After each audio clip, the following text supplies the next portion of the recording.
Hi there, I'm Craig and I'm the Director of Orchan Consulting Asia, a public relations company based in Kuala Lumpur. I'd like to welcome you to this short session, which is based on some guest lectures I've given over the years about how to make the most of your internship. So chances are you're watching this if you are about to undertake an internship or if you're about to go into studies and you're thinking about, hey, I know I've got to do an internship. So let's take a look at it. Okay, so I kind of usually joke, teachers know when you're texting in class. So seriously, nobody looks down at their crotch and smiles. We know what you're doing. But hey, this is the Zoom sphere, so we can do it a little bit differently. So let's start off with understanding what is public relations. A lot of people view it as a very glamorous industry.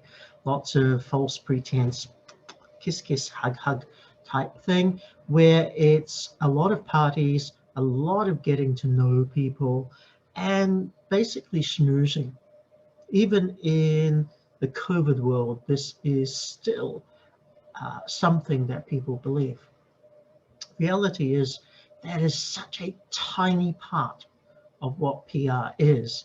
And as an intern, you are very, very unlikely to even have the opportunity to be associated with that unless you are working for a celebrity, in which case, you have to figure out their world in that way.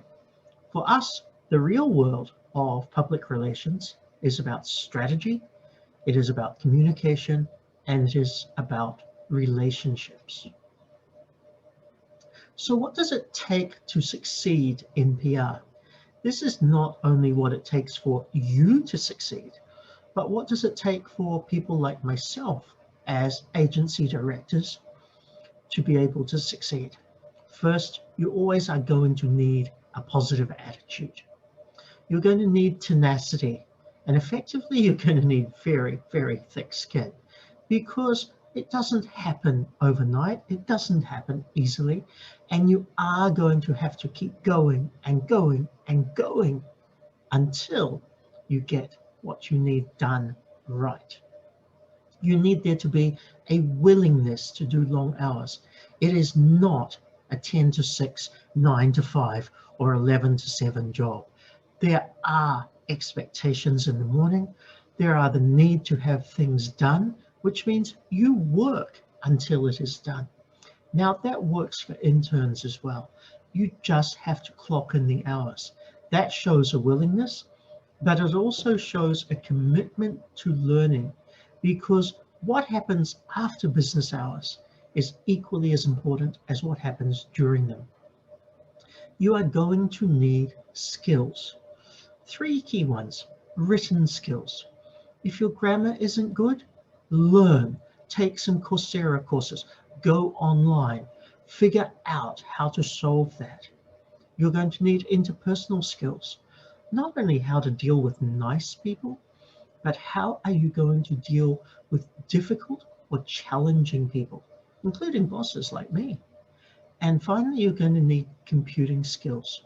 That does not mean I can hop onto my phone and I can Google something. What it means is you are going to need to know how to use basic productivity software, Microsoft Office Suite, for example, to a high degree of accuracy and consistency. A successful PR person has considerable openness to new experiences because truth is no two clients are ever the same. Even if you work on clients that are, say, in the food and beverage industry, each unique restaurant offers different challenges. Plus, you have to think of new ways to communicate their value propositions to your stakeholders. Now, reality is you cannot use the same communication style for each single client. It has to be tailor-made and it has to be unique. Before I talked about tenacity, one of the things you do learn is not to take feedback seriously. At the end of the day, that is for professional development so that you enhance your skills.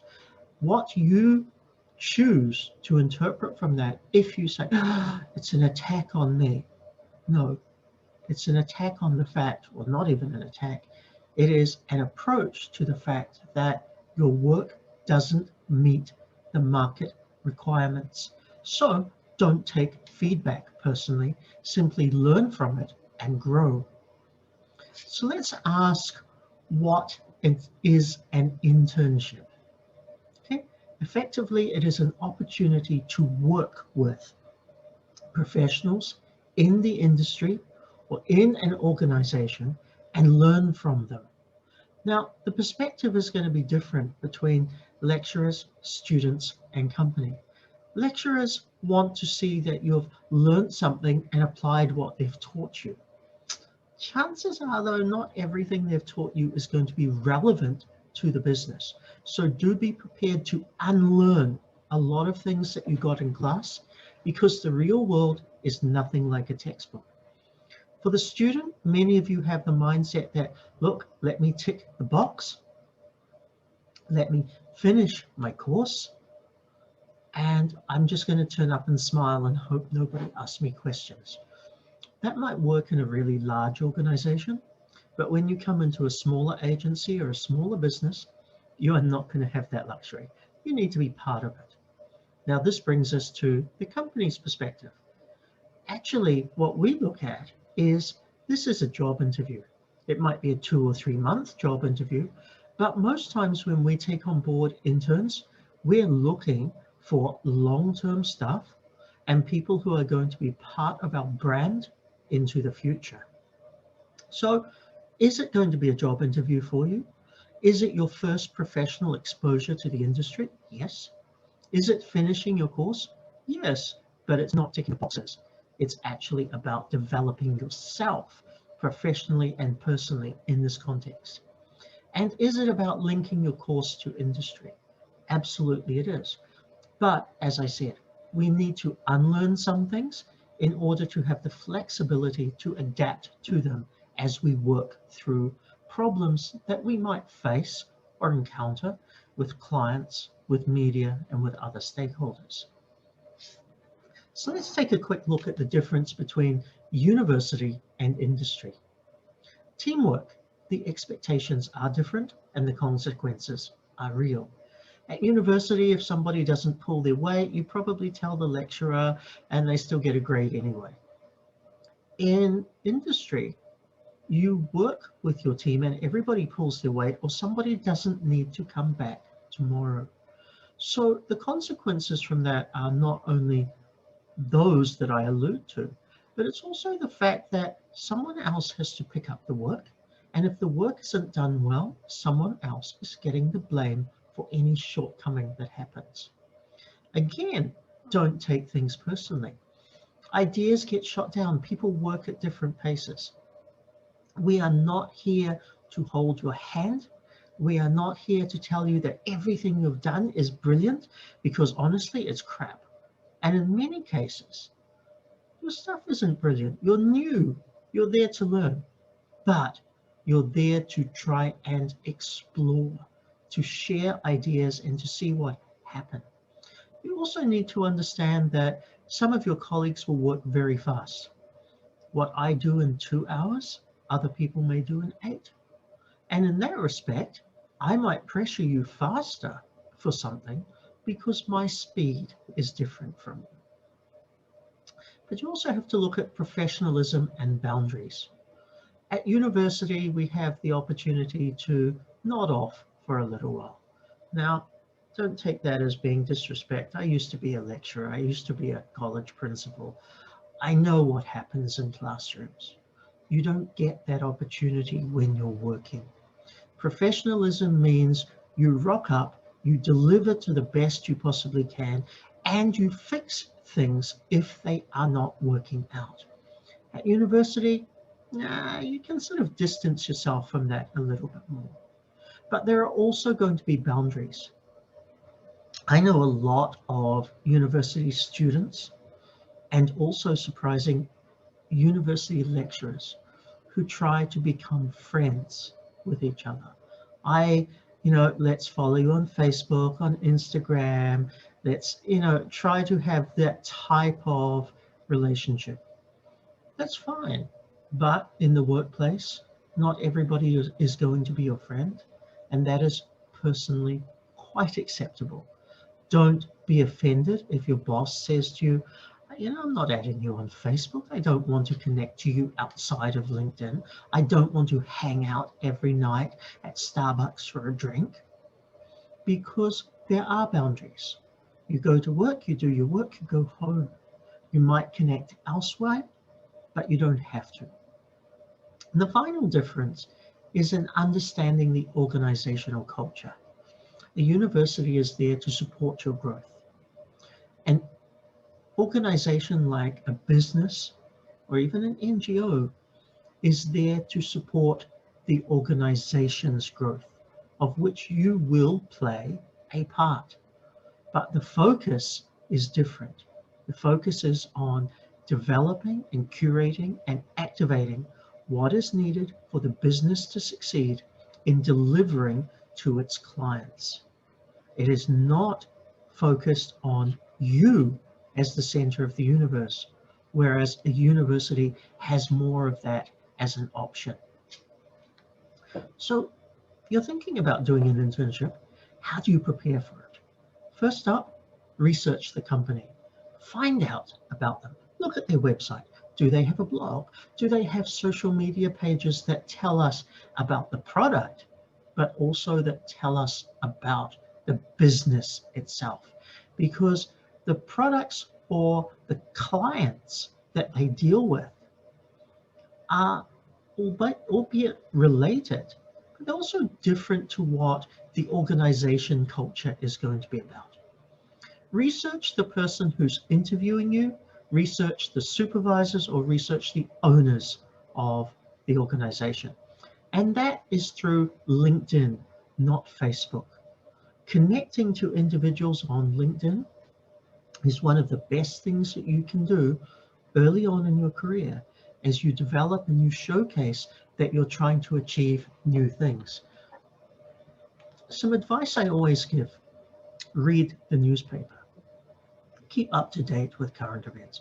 Okay, you don't have to physically buy a newspaper, go online. Know what's happening around you, understand the economy, understand politics, understand some key world events, understand trends. When I ask during interviews, what do you think about X, Y, or Z happening? And candidates sit there like, huh? You've lost me, because you haven't understood what goes on in the world. In order to succeed in PR, you need to be very worldly. You need to have a focus that not only says you know how to write, you know how to interact with different people, you know how to reach out, but you actually understand what's happening out there in society. That's very important. Learn some protocol. Even when you are applying for an internship, make sure that the emails that come through, make sure that the CV that comes through is well written. Make sure that your approach is both intelligent and communicative. I had an applicant who told me in his CV he has strong attention to detail and motivation.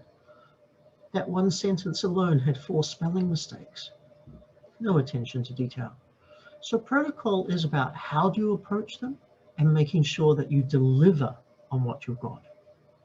And the final one that I'm going to advise is know how to use basic productivity software.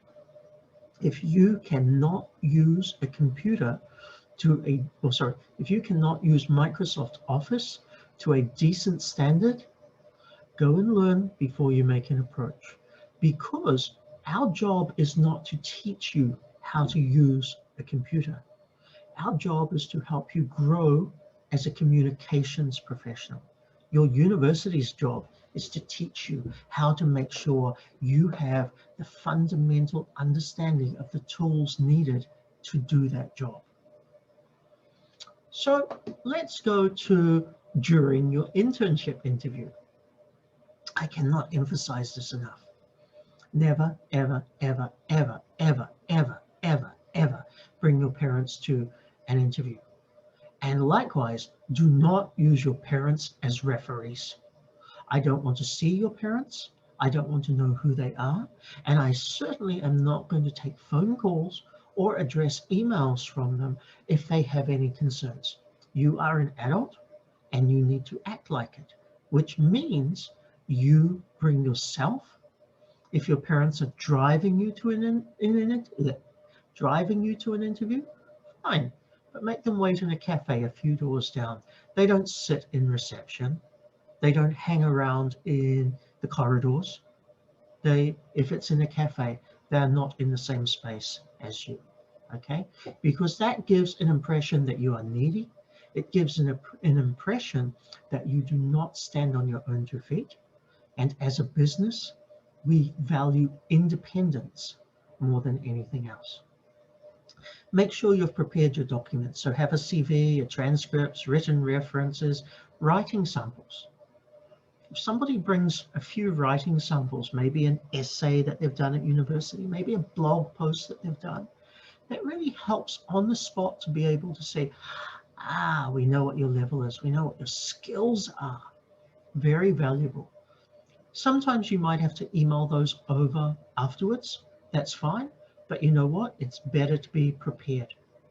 Make sure your documents have correct grammar and language, and of course spelling. Clothing. Very important these days not to overdress. It's an internship, not a mid-management position. Guys, a shirt and tie to me is over the top. So go smart casual, but be very tidy, be very strong with the look. Just don't go over the top. Always make sure you know what to ask. So have a couple of questions prepared in advance. I always, at the end of an interview, say, okay, so you must have 3 questions for me. What are they? And if you can't come up with even 2 questions for me on the spot or pre-prepared, it just shows that actually as a communicator, you're not strong. Therefore, you're not going to fit into the type of environment that we create to help you grow. Never appear money focused, okay? It's not a salary. It is a stipend. It is a learning opportunity, and it isn't going to make you rich. So when one of your first questions is, how much do you pay per month? You've already lost people like me who say, you know what? If you're just focused on getting the money rather than which type of clients will I engage with, or how will you help me to develop my writing skills? I'm not going to bother about you, okay? Some internships are not paid, i.e. an unpaid internship, and that's okay. At the end of the day, what you learn, plus the connections, plus the future opportunities are far greater than the little bit of money that you might get along the journey. Don't talk too fast and don't talk too much. Answer a question, but don't go off topic. Be enthusiastic and confident, but not over the top. Nothing's worse than somebody who is overconfident. Well, I've been the president of the student club and I absolutely know how to run all sorts of events. No, you don't. You've only run 1 or 2 little kiddie events at university. You haven't run a $500,000 campaign. So be very genuine about how you wish to answer that. Showcase that you're there to learn, that you have some experience, that you learned something from that experience, even if it was a failure. What did you learn from the failure? Also, make sure you establish a goal or goals for the internship.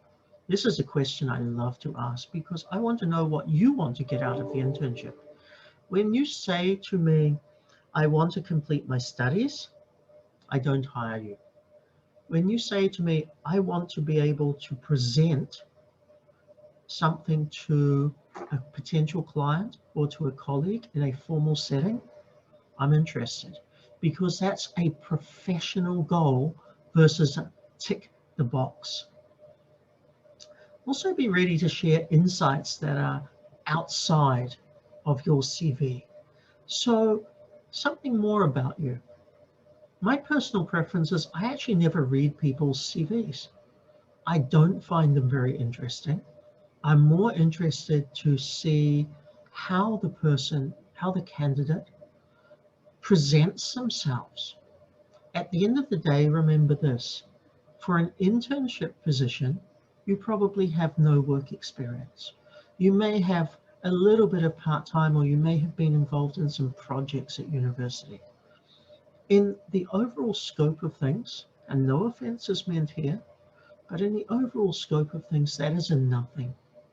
I'd much rather you come, you introduce, you tell me about your university experience, you tell me where you want to be, you tell me what steps have you taken already to get to that point, even if it's just the first step, which is coming to an interview.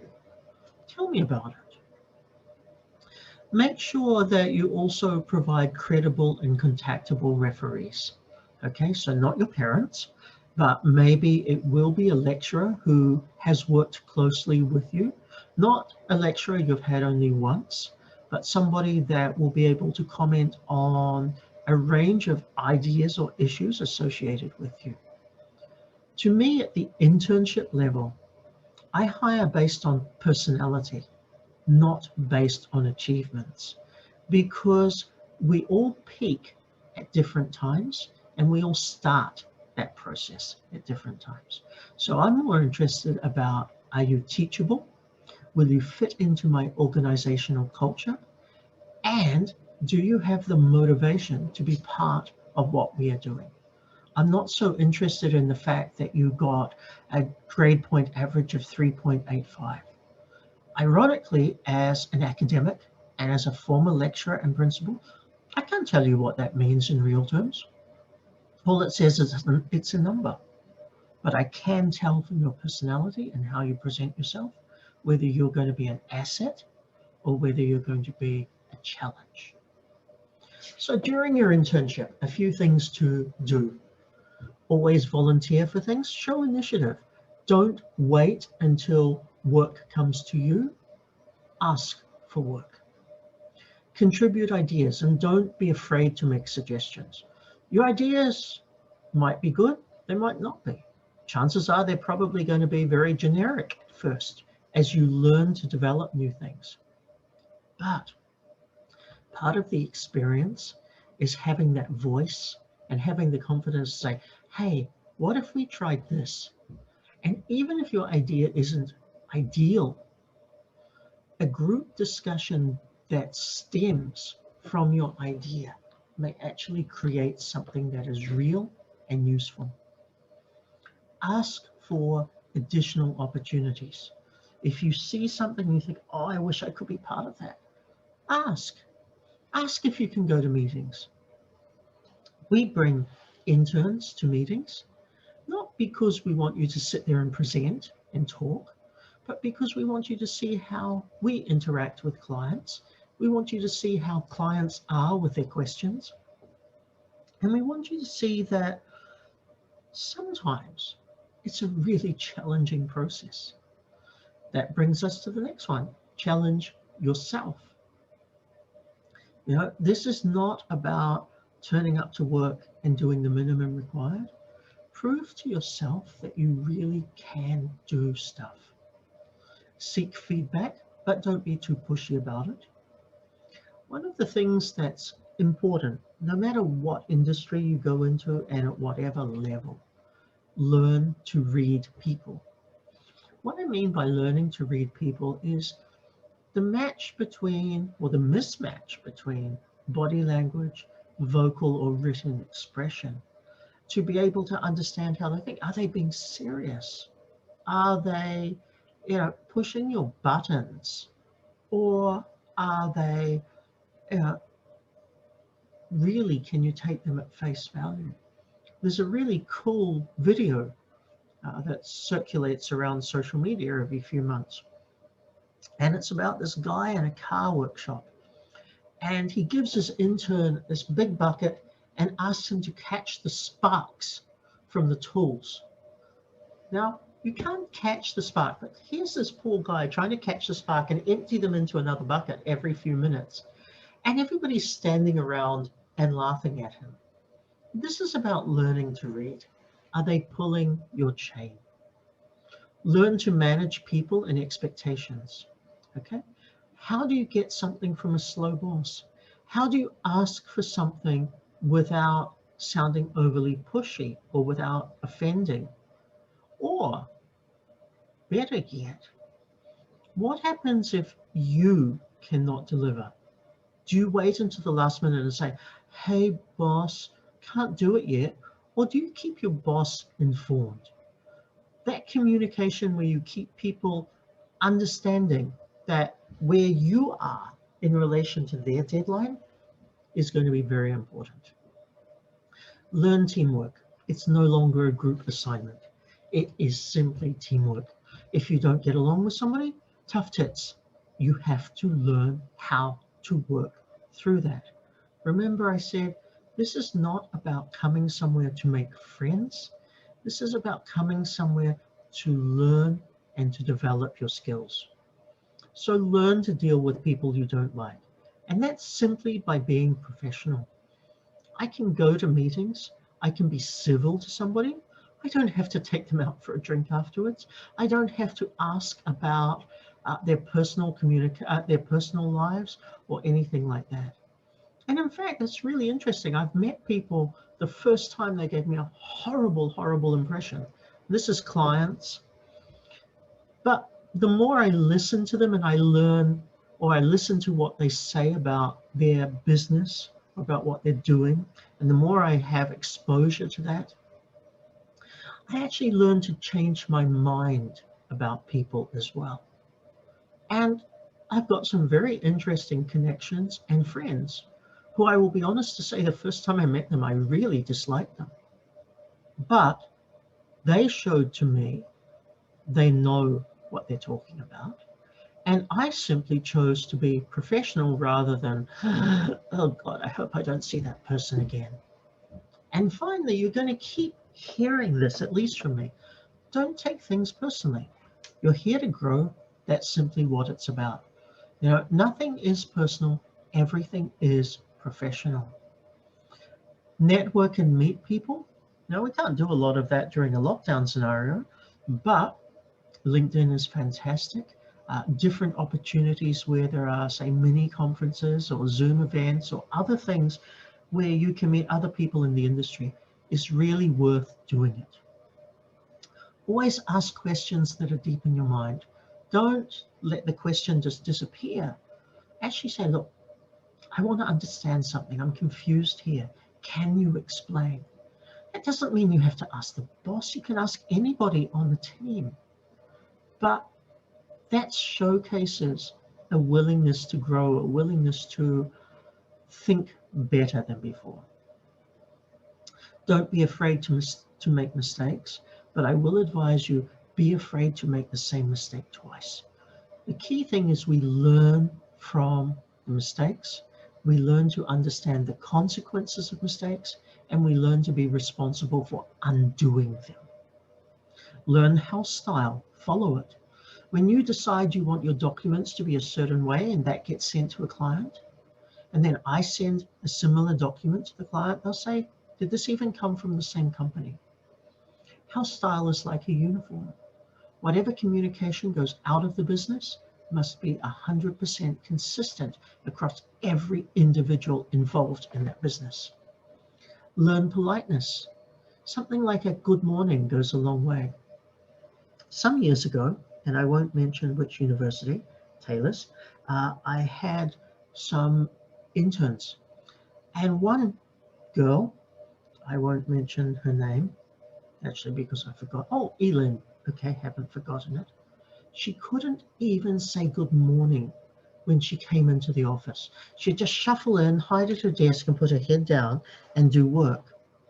And the whole team, we had about 10 people on the team at that time, the whole team actually didn't feel comfortable with her because she simply expressed through not speaking that she wished she wasn't there. That changed very fast. It's perfectly acceptable to question authority, but do so respectfully. You know, hey, I think you're wrong on that. Could we have a look at it from another direction? Very easy to do, and you might be right. And finally, take time to get to know your colleagues. That doesn't mean you hang out with them, but know a little bit about them, know a little bit about their background, what interests them.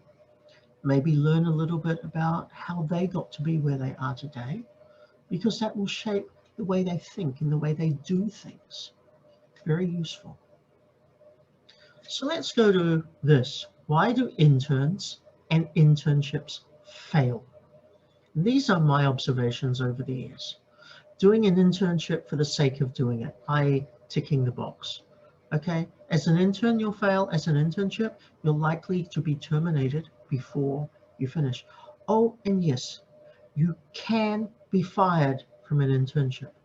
And that's going to cost you, because if you don't have a replacement internship straight away, you're going to have to divert that to another semester. And you may find that you have to pay the university to do it again. Disinterest is a key one. If you don't like what you're doing, be very upfront from the beginning. But this is why during an interview, you should ask questions about the business, about the brands they represent or what they do, about the tasks you'll be expected to do. Because that's the point in which you can say, you know what, that doesn't align with me. Hey, thanks for the coffee. I appreciate meeting you. I'd love to stay in touch, but I know this internship won't work for me. No problem. But when you start and you sit there, that's when the problem arises. Attitude is another reason, and it's usually to do with the lack of openness. Not willing to accept feedback, not willing to try something new. The interns who say to me, oh, it's too hard to write this paragraph because I've never done it before. Every day I do something I've never done before. I learned how to edit videos. I may not be great at it, but you should see the ones I did 2 years ago. It's an improvement. You have to have that willingness to try. Many people fail because of inflexibility.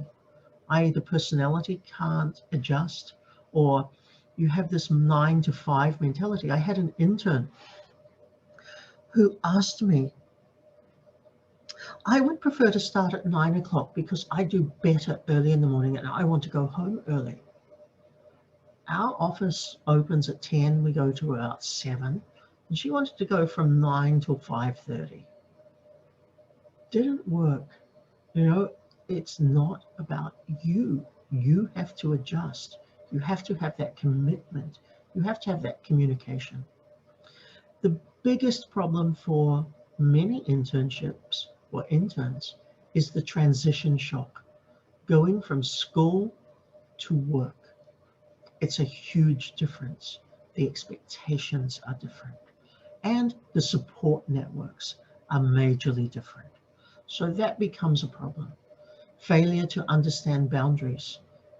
What can and can you not say? Talking to your friends about the clients outside of work. Putting comments on Facebook or Instagram about your boss. Now, this actually happened to me, to a friend of mine, sorry. A friend of mine owns a social media agency, and she hired a social media intern who half an hour into the first day of work put up on Twitter, oh my God, only 7.5 hours to go. Get me out of here. My friend saw it. I mean, come on, you own a social media agency. Surely you're going to be checking out or following your staff or connected. Intern didn't survive the day. Boundaries are about what is appropriate and what is not appropriate in context. Even down to how do you talk to your boss and how do you make sure you don't offend in any way. Sometimes failure to engage, which means you just simply don't get into the work. Others, it's clock watching. Oh my God, I'm ready to go, I'm ready to go, I'm ready to go. It's not about this. I know of an intern that we had for a little while. My father's coming to pick me up at 7 o'clock. I have to leave at 7 o'clock. Oh, you have to leave when you've finished work. This is about accountability. This is about responsibility of being an adult. So think about that. If you're doing a remote internship, be available during the time. Doesn't mean if I send you a WhatsApp message, I expect you to reply within 20 seconds. But if you take 3 hours to reply to me, I'm going to assume you're doing something else and your focus is not on my business. And another one that actually came through personal experience. Don't ask for holidays, okay? Interns do not get priority over existing staff. And in most cases, internships are not entitled to any form of annual leave. If you need a bit of time off, talk to your supervisor well in advance and be transparent about it. Probably will not be a problem at all. But if you expect it or demand it or have that entitled attitude towards it, that's actually going to put your supervisor off. Now, I'm just going to give a really interesting example. This actually happened quite some time ago, and it relates to a situation that happened with one of my clients. My client knew that I hired interns, and he also asked, hey, Craig, could you help me get an intern for my restaurant group? He owned a group of restaurants and he wanted a marketing intern that would help him activate some of the internal stuff that they were doing and be involved. And it turned out the intern stole money from the restaurant. Now, this is the thing, when you are trying to succeed at an internship, don't steal things from your employer. And worse still, they talk about it. That becomes a very long scenario. Oops. Now here's an interesting point from your perspective, from the intern's perspective. What if my boss or colleague asked me to do something beyond my job scope? Then talk to them. But be realistic, because a job scope is not a definitive definition. And if you become known as the person who only does A, B, and C and isn't willing to lend a hand on D, E, or F, that's not going to bode well for your future. Should interns add colleagues and bosses on Facebook? As an intern, don't take it personally if they reject. You can if you feel that the relationship between them is good, but otherwise, stick to LinkedIn, see what happens, maybe let them make the first move. My business partner adds people on Facebook all the time. I personally choose not to, but one of the very first things I will do is connect with you on LinkedIn, and I will encourage you to use LinkedIn plus my connections to help you develop your career as well. And the final one, what if I genuinely dislike what I'm doing? Then just be upfront and say, look, this really isn't for me. I can't do this. I don't like it. There are always ways around a situation. And sometimes just being open about it and saying what you want to say is enough for you to take the pressure off. But it's almost so might be something, hey, do you actually know what your boss is thinking? So maybe if you tell me, hey, I really hate what I'm doing, I might look at it and say, you know what, you're stressing me out too. Let's try something different and give your task to someone else. There's always ways around things, and it may be a mutual feeling of which there may be a really good solution to it. I had an intern a few years ago who I'm still in touch with, and he came in for a public relations internship because he had studied both HR and public relations. About 2 weeks in, he said to me, look, I'm willing to do it, but I really don't find this that stimulating. And he said to me, would there be some opportunities to do some HR related work? I created that opportunity. He was involved in coordinating staff hiring for me. He was involved in writing job ads. He even rewrote the company handbook as an internship manual. So there were things that we could do. He turned out to be a fantastic intern. And in actual fact, through doing that, what he learned was he was doing internal PR rather than external PR. And that's where he found his niche.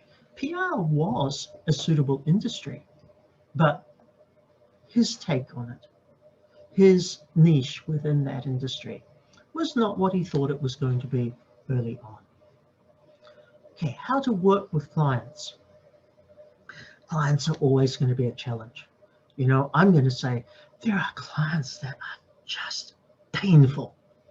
Worse than going to a dentist and having all your teeth pulled out. But that's life. So a few simple pieces of advice.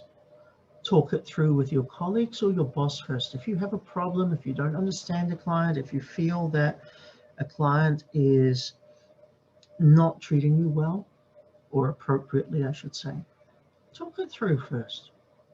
Try to understand your client. Where do they come from? Why are they a certain way?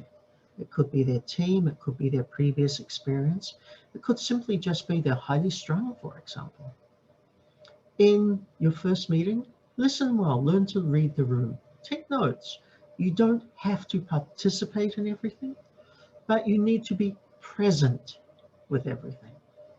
And finally, accept that you're at the bottom of the food chain for now. A few years later, that's changing, but you're there to look, learn, listen.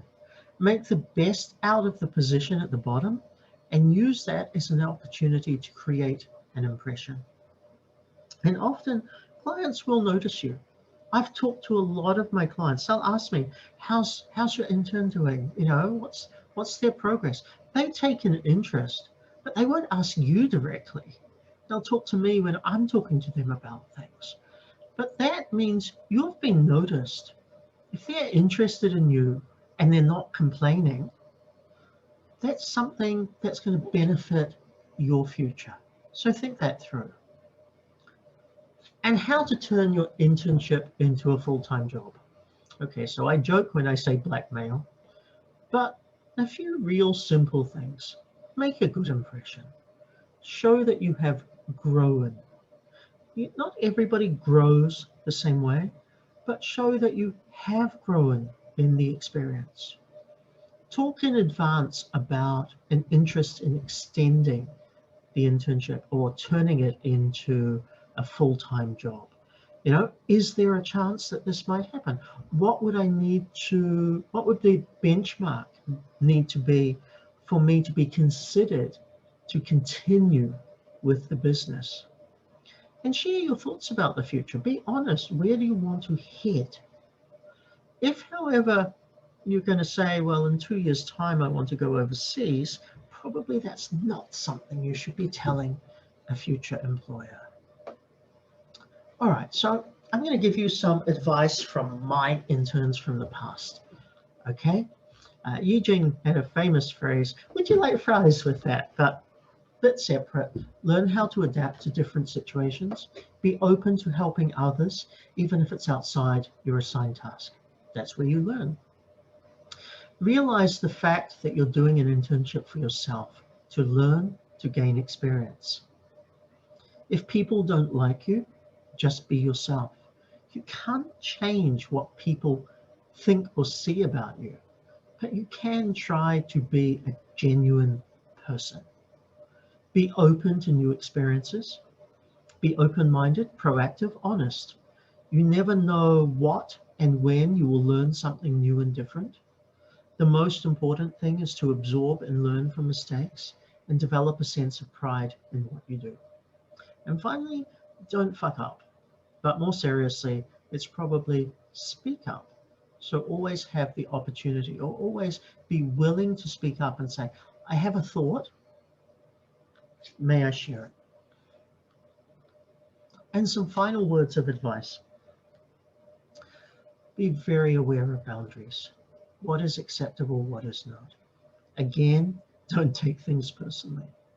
Be open to learning new stuff. Today's introductions are tomorrow's opportunities.